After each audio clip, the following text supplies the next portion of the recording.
The police told me the food had been ordered from a phone belonging to a woman who had been missing for 11 months. But that was not the part that kept me awake afterward.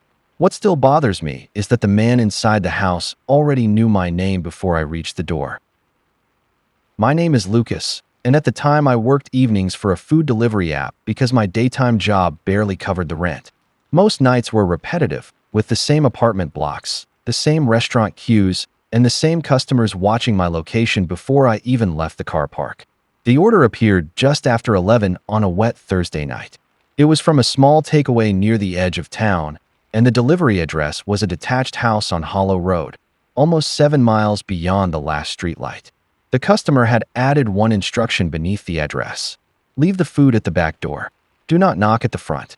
That did not seem especially strange because customers often gave odd instructions, so I collected the order and started driving. The rain became heavier once I left town. Water moved across the road in thin, shining sheets, and the trees on both sides formed a dark tunnel beyond my headlights. My phone's signal dropped to 1 bar, then disappeared completely, although the navigation continued using the route it had already loaded. When I reached the address, I almost drove past it. The house stood behind a high hedge with no number on the gate. Only one upstairs window was lit, and an old dark-colored car sat beneath a sheet beside the garage. There were no neighboring houses close enough to see, and the lane ended less than 50 meters beyond the property. I parked facing the road so I could leave easily, then carried the bag around the side of the house. The back garden was overgrown, and wet branches brushed against my jacket as I followed a narrow stone path. Somewhere nearby, a loose piece of guttering tapped against the wall in the wind. The back door was already open, only a few centimeters, but enough to show a line of warm yellow light inside. I stopped and called through the gap. Food delivery. A man answered from somewhere deeper in the house. Bring it into the kitchen, Lucas. My name was not printed on the receipt. I remember standing there while rainwater ran from my hair onto the collar of my jacket. The sensible thing would have been to leave immediately, but the man spoke again before I could move. Your app shows your name, he said calmly. You can put the bag on the table. That explanation made sense, although something about his tone still felt wrong. He sounded patient, almost rehearsed, as though he had expected me to hesitate. I pushed the door open and stepped into a narrow kitchen. The room was clean, but nearly empty. There were no plates drying beside the sink, no magnets on the refrigerator, and no smell of cooking. A single chair stood beside the table, facing the back door. I placed the food down and noticed a woman's handbag on the counter. Beside it was a framed photograph of a smiling woman in her 30s. I recognized her face. Her missing person poster had been displayed near the entrance of the takeaway.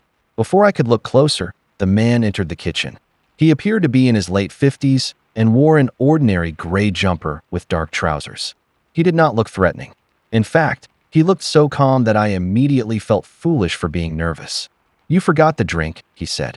I checked the order on my phone, but there was no signal. I said, the restaurant didn't give me one. He smiled slightly and said, they always forget something. It makes drivers come back. That sentence did not make sense until I noticed a second delivery bag beneath the table. Then a third. They came from different restaurants and looked old enough that the paper had begun to soften from damp. I stepped backward toward the door. The man did not move to stop me. Instead, he asked, did you tell anyone where you were going? I lied and said my manager could see my location. He nodded as though pleased with the answer. That used to be true, he said. The signal disappears before the turn. That was the first twist. The house had not been chosen because it was isolated. The route had been chosen because the delivery app lost live tracking before drivers reached it. I ran through the back door and heard the man call after me without raising his voice. Lucas, your car won't start. He was right. The engine clicked but would not turn over. Through the rain, I saw that the bonnet was slightly open. Someone had reached the car while I was inside. I locked the doors and called emergency services, but there was still no signal. The man appeared beneath the porch light and watched me from the garden without approaching. Then headlights appeared behind me. For one hopeful second, I thought another driver had arrived. A small hatchback stopped at the gate, and a young woman wearing a delivery jacket stepped out carrying another order. I pressed the horn and waved frantically, but before she reached the house, the man walked calmly toward her and said something I could not hear. She looked at my car, then at him. After several seconds, She placed the food on the ground and walked back toward her vehicle. I thought she was leaving me there. Instead, she reversed across the gate, blocking the driveway, and called the police from farther up the road where her phone regained signal. That was the second twist. The man had not ordered food because he was hungry. He had ordered repeatedly until he found a driver who came alone, followed instructions, and entered the house. Police found tools in the garage used to disable vehicles, several delivery phones, copied identification cards, and photographs of drivers taken from hidden cameras beside the road. The woman in the framed photograph was the missing homeowner. Investigators believe the man had taken control of the property after she disappeared, although they never found enough evidence to prove what had happened to her. He was arrested, but the charges connected to the missing woman never reached trial. The delivery account used that night was created with her phone number and bank details. Months later, the police returned my phone after completing their investigation. There was one message saved in the delivery app that I had never seen. It had been sent while I was standing inside the kitchen. "You looked exactly like your profile picture." The account was deleted before police could trace where the message came from. I stopped delivering food that same week, but I still think about how easily I walked into that house because an app told me someone had paid for a meal. The truth is that sometimes the address is real, the order is real, and the customer is only waiting to see who arrives.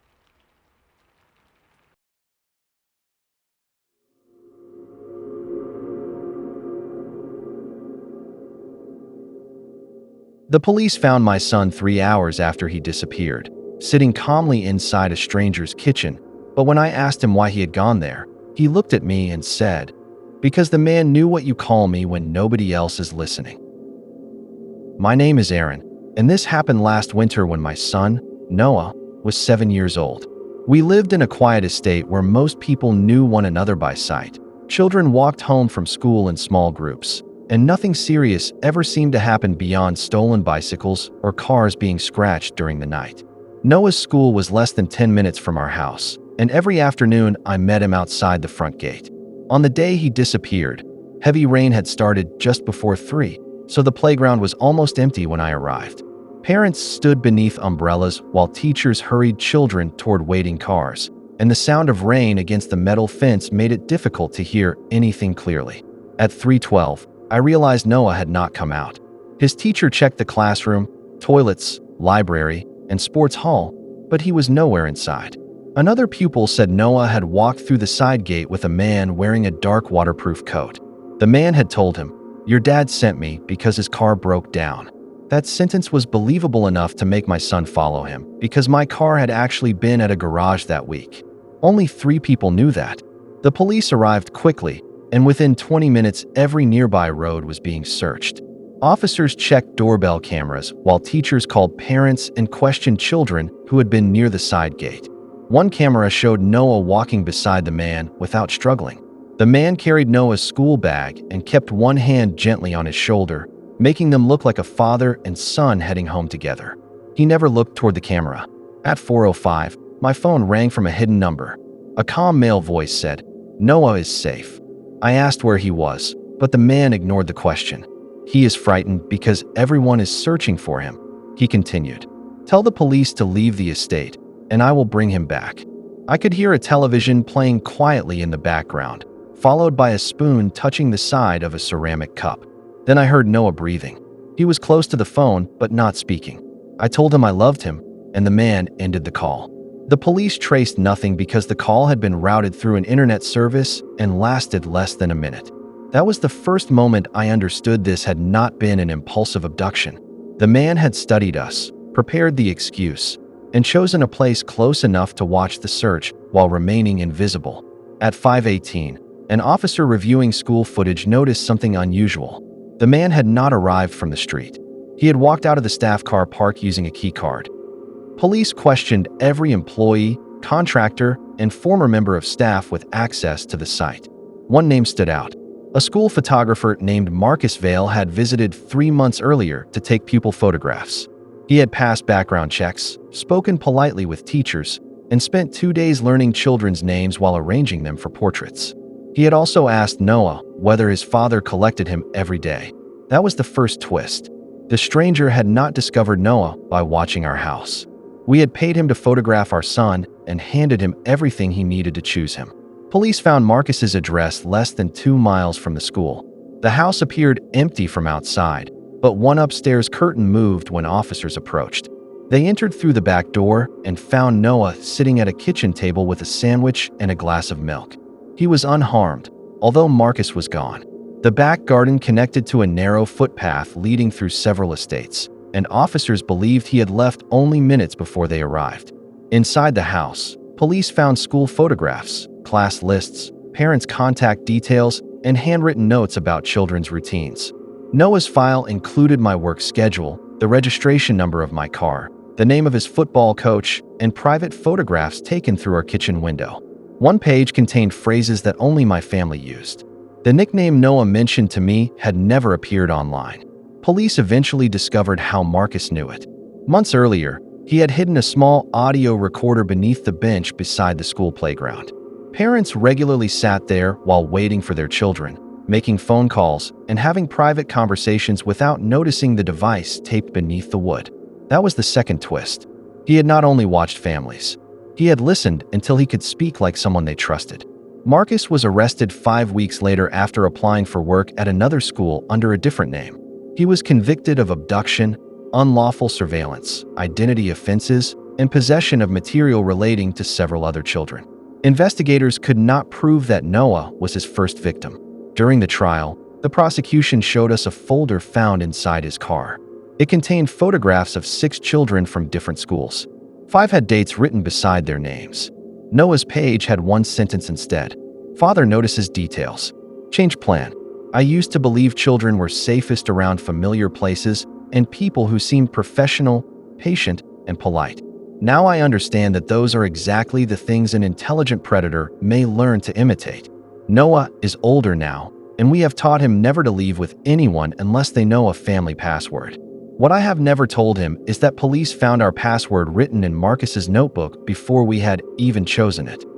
The most dangerous stranger may already know exactly what you taught your child to ask.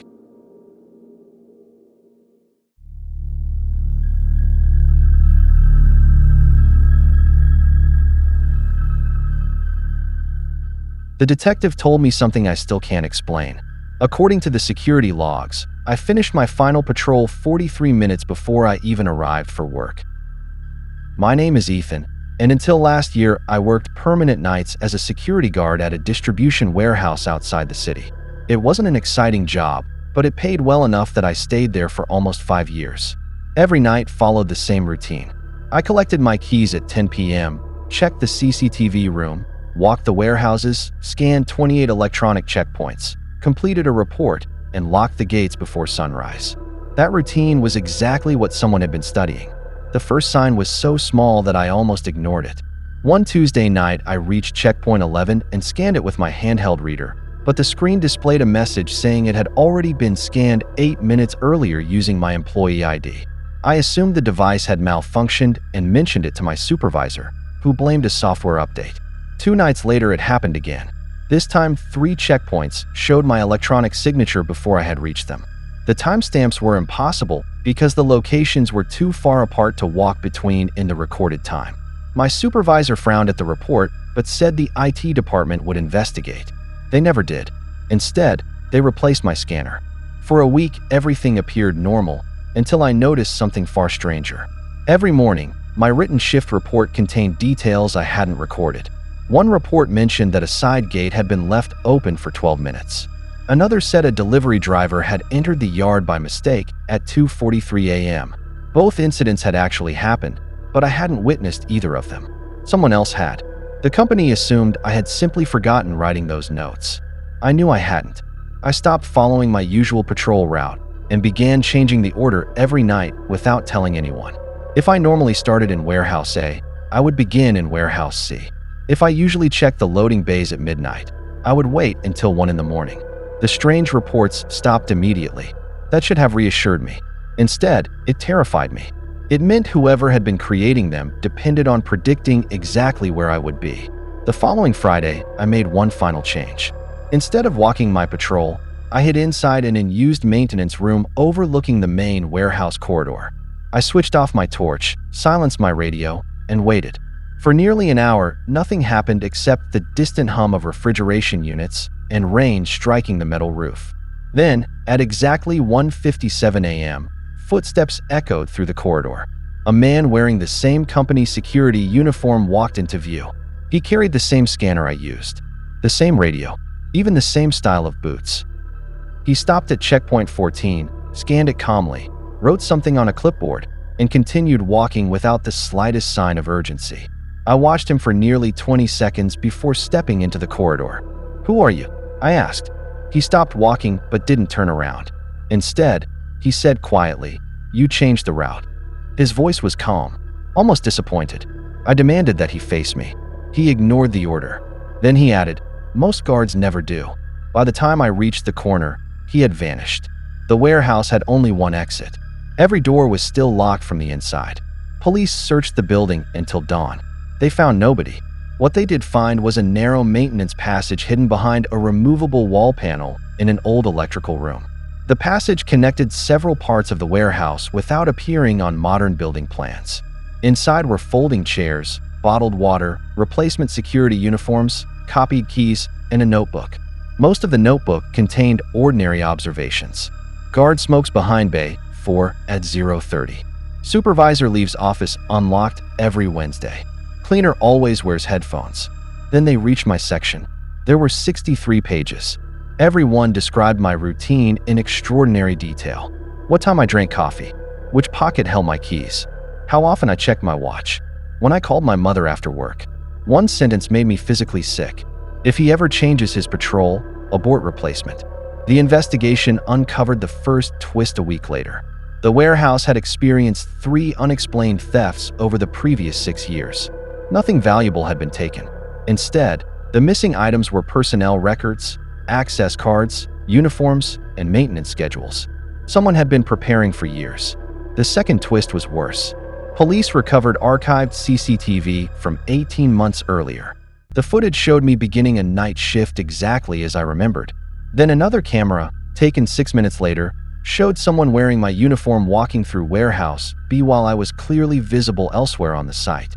He had been replacing parts of my patrol for over a year. Not to steal, not to sabotage, simply to prove he could.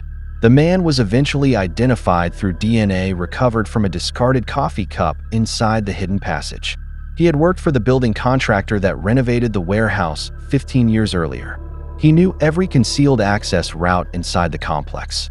When officers raided his home, they found shelves filled with security uniforms from different companies, copied identification cards, dozens of electronic scanners, and notebooks documenting the routines of guards across the country. None of the warehouses had reported major crimes. He wasn't interested in robbing them. He wanted to see how completely he could replace another person's routine without being noticed. He was arrested before he ever explained why. During the trial, he spoke only once. He looked directly at me and said, "People don't notice strangers. They notice interruptions." I left security work after that.